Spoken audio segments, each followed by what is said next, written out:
스페인과 프랑스 국경에 걸쳐 있는 서부 피레네 산맥. 어딘가에는 지구상 어디에도 알려진 유사어가 없는 언어가 오늘날 사용되고 있습니다. 단 하나도 없습니다. 유럽의 다른 모든 언어는 어족에 속합니다.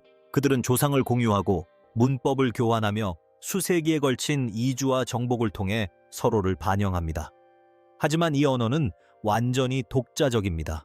언제나 그래왔습니다. 과학자들과 언어학자들은 수세대에 걸쳐 바스크어를 연구하며 그 뿌리를 파헤치고 무언가 익숙한 것과 연결되는 실마리를 찾으려 애썼지만 끝내 찾지 못했습니다. 그러다 고대 DNA 분석이 모든 것을 바꿔놓았습니다. 연구자들이 수천 년에 걸친 선사시대 유전 데이터를 분석에 투입하자 놀라운 결과가 나타났습니다. 바스크어는 우연히 살아남은 것이 아니었습니다. 1만 년 전으로 거슬러 올라가는 일련의 사건들 덕분에 살아남은 것이었습니다. 그 사건들은 조용히 인류 역사상 가장 놀라운 이야기 중 하나를 만들어냈습니다. 과학이 마침내 밝혀낸 사실은 바로 이것입니다. 바스크 지방 어디에 서서든 귀 기울여 보세요. 서쪽으로는 스페인어, 동쪽으로는 프랑스어가 들립니다. 어느 방향으로 국경을 넘든 라틴어의 후손이자 서로 사촌 관계인 로망스어들을 만날 수 있습니다. 이 언어들은 포르투갈에서 인도 아대륙까지 뻗어 있는 거대한 인도 유럽어족에 속합니다. 그렇다면 다시 돌아오세요. 바스크 지방에서 듣는 언어는 그 어떤 것과도 다릅니다. 애초에 그런 적도 없었고요. 바스크어는 화자들이 유스카라라고 부르는 언어로 언어학자들이 고리버라고 부르는 언어입니다. 그 용어는 전문 용어처럼 들리지만 그 의미는 간단하면서도 놀랍습니다. 즉, 그 언어에는 알려진 친척 언어가 없다는 뜻입니다. 모어도 자매어, 언어 기록에 어딘가 간과된 구석에 묻혀있는 먼 친척 언어도 없다. 다른 언어 계통과 연결하려는 모든 시도는 실패했다. 이 언어는 근본적으로 공통점이 없는 언어들에 둘러싸여 완전히 고립되어 있다. 이런 상황은 정상적인 것이 아니다. 언어는 대개 고립되어 존재하지 않는다. 언어들은 서로 빌려오고 융합하고 공통 조상으로부터 진화해왔습니다. 역사 언어학이라는 학문 전체는 언어들이 서로 관련되어 있으며 충분히 오래전으로 거슬러 올라가면 공통된 어원을 찾을 수 있다는 원칙에 기반을 두고 있습니다. 하지만 바스크어의 경우 증거가 허용하는 한도까지 거슬러 올라가 보면 그 어원은 선사시대의 어둠 속으로 사라져버립니다. 지리적으로 바스크 지방은 피레네 산맥의 가장 서쪽 끝자락에 위치하며 북부 스페인과 남서부 프랑스의 국경을 따라 숲이 우거진 산과 대서양 해안이 펼쳐진 아담한 지역입니다. 면적은 크지 않지만 이곳에서 사용되는 언어는 유럽의 다른 어떤 언어와도 비교할 수 없을 만큼 독특합니다. 현재 약 71만 4천 명이 바스크어를 모국어로 사용하고 있습니다. 스페인 쪽에 약 66만 3천 명, 프랑스 쪽에 5만 1천 명이 조금 넘는 사람들이 바스크어를 사용합니다. 이는 바스크인 전체 인구의 약 27%에 해당하며 소수민족 내의 소수민족이라고 할 수 있습니다. 정치적으로 바스크어는 스페인의 바스크 자치 공동체와 나바르 일부 지역에서 공식 언어 지위를 갖고 있습니다.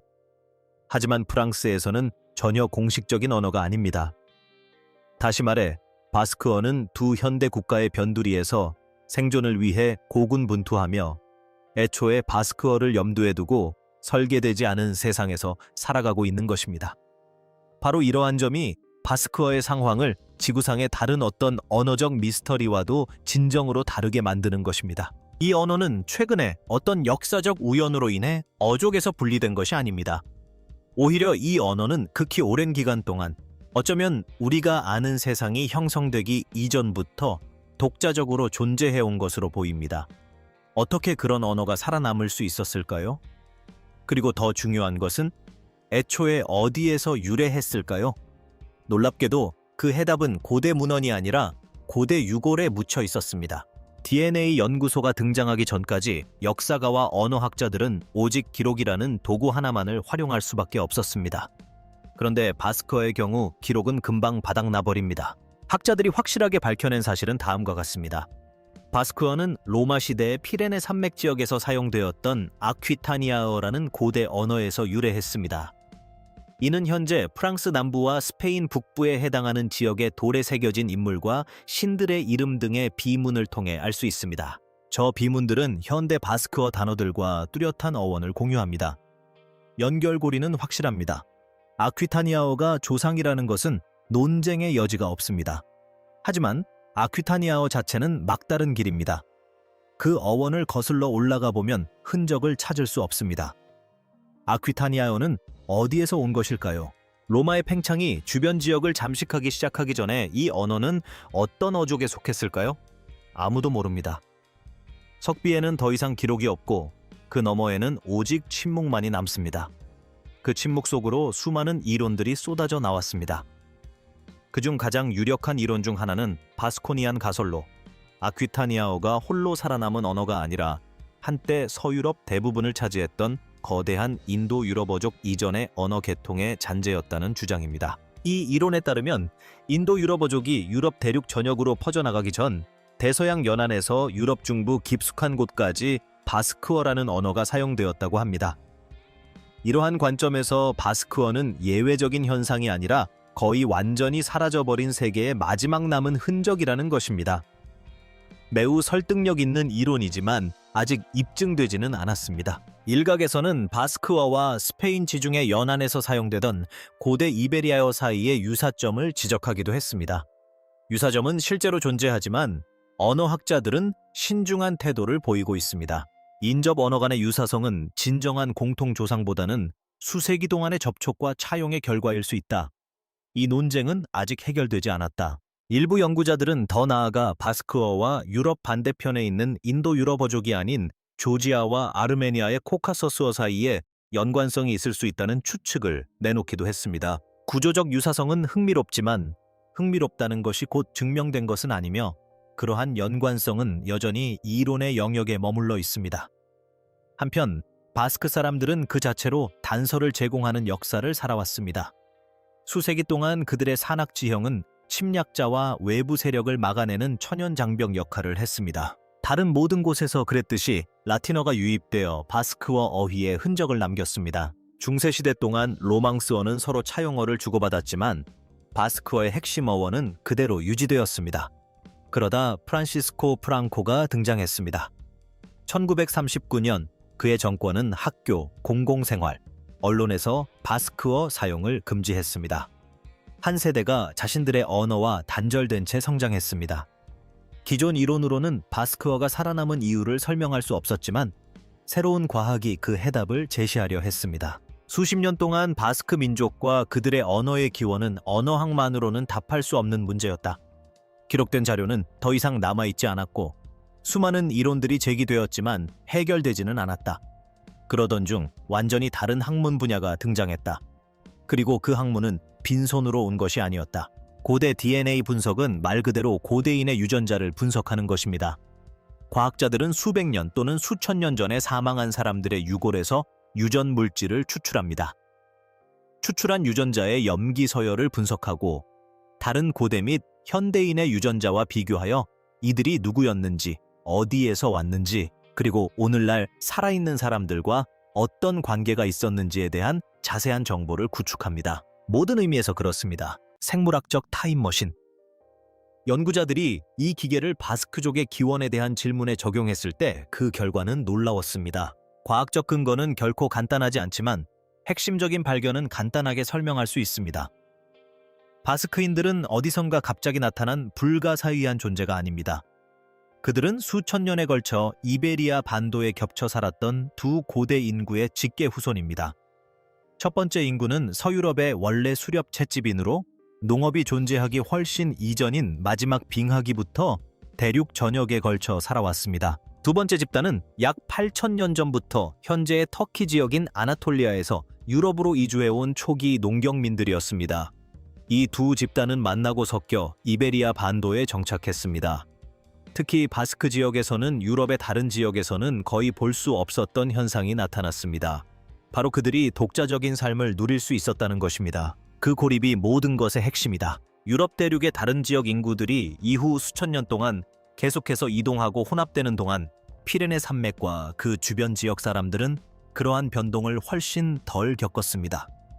그들의 유전적 구성은 안정화되었고 결정적으로 그들의 언어 또한 그와 함께 안정화되었습니다. 바로 이 발견이 그동안의 모든 미스터리를 재해석하는 핵심입니다.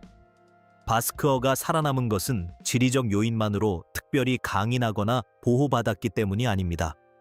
물론 지리적 요인이 중요한 역할을 했지만 바스크어가 살아남은 것은 그 언어를 사용해온 사람들이 바로 그 지역에 오랫동안 어쩌면 1만 년 전부터 존재해온 생존 인구였기 때문입니다.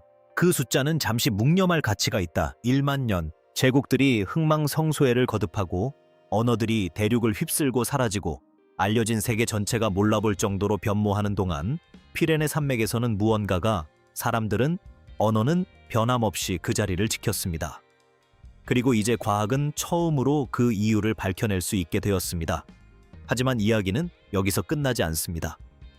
유전학 연구를 통해 그 생존이 어떻게 가능했는지에 대한 더욱 구체적인 사실이 드러났기 때문입니다.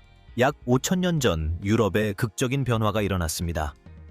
흑해 북쪽으로 펼쳐진 광활한 초원지대인 폰토스 산맥에서 온 유목민들이 엄청난 규모로 서쪽으로 이동하기 시작한 것입니다. 이들은 얌나족이었습니다. 그들은 단순히 이주한 것이 아니었습니다. 그들은 유럽 대륙을 변화시켰습니다. 수천 년 만에 얌나족과 그 후손들은 자신들의 유전자, 문화, 그리고 언어를 유럽 대부분 지역에 퍼뜨렸습니다. 오늘날 영어, 스페인어, 프랑스어, 독일어, 러시아어 등을 포함하는 인도 유럽어족은 거의 확실히 이러한 확장에서 유래했을 것입니다. 얌나족이 가는 곳마다 그곳에 이미 살고 있던 사람들은 흡수되거나 쫓겨나거나 유전적으로 압도당했습니다. 유럽 최초의 문명을 건설했던 수렵 채집인과 초기 농경민들은 석조 기념물을 남겼지만 그들의 언어는 한 가지 놀라운 예외를 제외하고는 완전히 사라졌습니다. 그 예외가 바로 바스크 지역이었습니다. 현대 바스크인과 스페인 및 프랑스 이웃들의 DNA를 비교한 고대 DNA 연구는 놀라울 정도로 명확한 결과를 보여주었습니다. 현대 바스크인들은 서유럽의 다른 어떤 인구 집단보다 얌나 스테프 혈통을 훨씬 적게 가지고 있는 것으로 나타났습니다. 유럽 대륙 거의 모든 사람들의 DNA를 재편한 거대한 청동기 시대, 이주의 유전적 신호는 바스크인의 유전자에도 존재하지만 마치 파도가 피레네 산맥에 부딪혀 완전히 침투하기 전에 힘을 많이 잃은 것처럼 약화되고 축소되어 있습니다. 이것은 단순히 흥미로운 유전학적 사실이 아닙니다. 언어가 살아남은 이유를 설명하는 생물학적 근거입니다. 유전자를 비교적 분리된 상태로 유지한 사람들은 언어도 보존할 수 있었습니다. 일반적으로 한 집단이 더 큰 집단에 흡수되면 몇 세대 안에 그 집단의 언어를 받아들이게 됩니다. 이는 인류 역사 전반에 걸쳐 반복적으로 발생해왔습니다. 그러나 한 집단이 유전적 연속성을 유지하면 언어적 연속성 또한 유지하는 경향이 있습니다. 바스크 지역은 두 가지 모두를 해냈습니다. 지리적 조건이 이를 가능하게 했습니다. 피레네 산맥은 단순히 아름다운 배경이 아닙니다. 유럽에서 가장 험준한 천연 장벽 중 하나입니다. 봉우리와 깊은 계곡으로 이루어진 이 장벽은 이주자들이 바스크 중심부를 관통하는 대신 우회하도록 만들었습니다. 유럽 대륙 곳곳으로 쏟아져 들어온 계단식 이주자들은 더 쉬운 경로를 찾았습니다. 피레네 산맥의 공동체들도 완전히 무관한 것은 아니었지만 다른 지역들에 비해 훨씬 적은 영향을 받았습니다. 그 결과 살아남은 것은 단순히 언어만이 아닙니다. 그것은 인도 유럽어 이전 시대의 언어 논리를 생생하게 보존하고 있는 문법적, 의문적 체계입니다.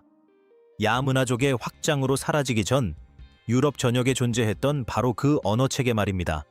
바스크어는 단순한 유물이 아닙니다. 그것은 하나의 창입니다.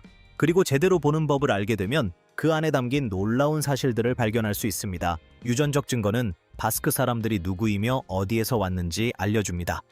하지만 바스크어 자체는 1만 년 동안 조용히 같은 메시지를 전달해왔습니다.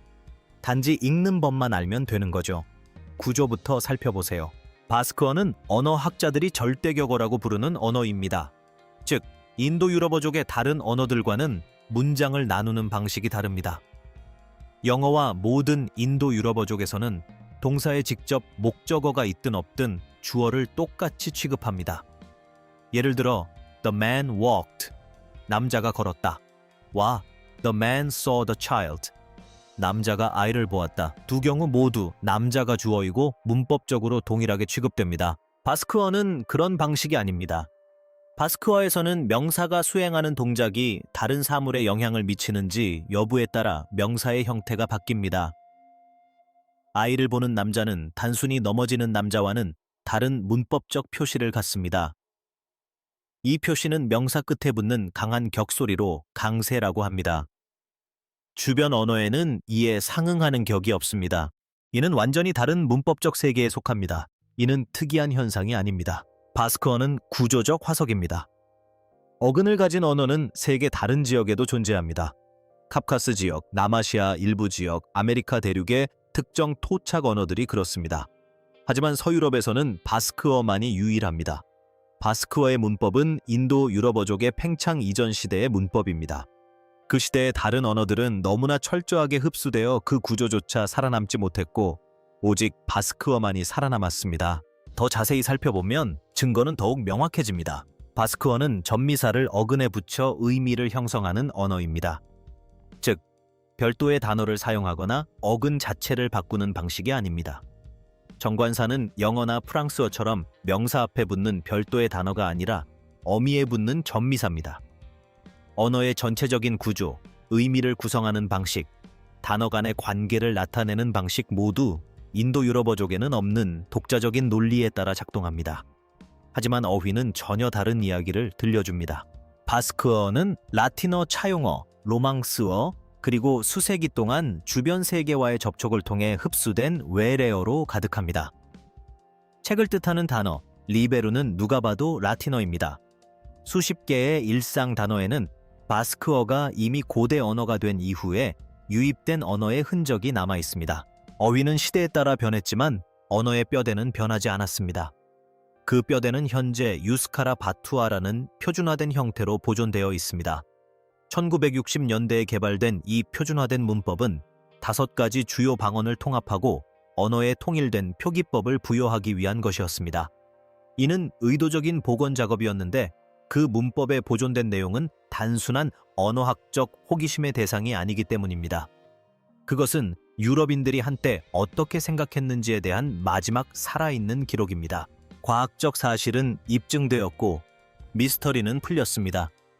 하지만 1만 년에 걸친 인류 역사의 문을 열어준 언어는 여전히 생존을 위해 사투를 벌이고 있습니다. 오늘날 바스크 지방 인구 중 우스카라어를 구사하는 사람은 약 27%에 불과합니다.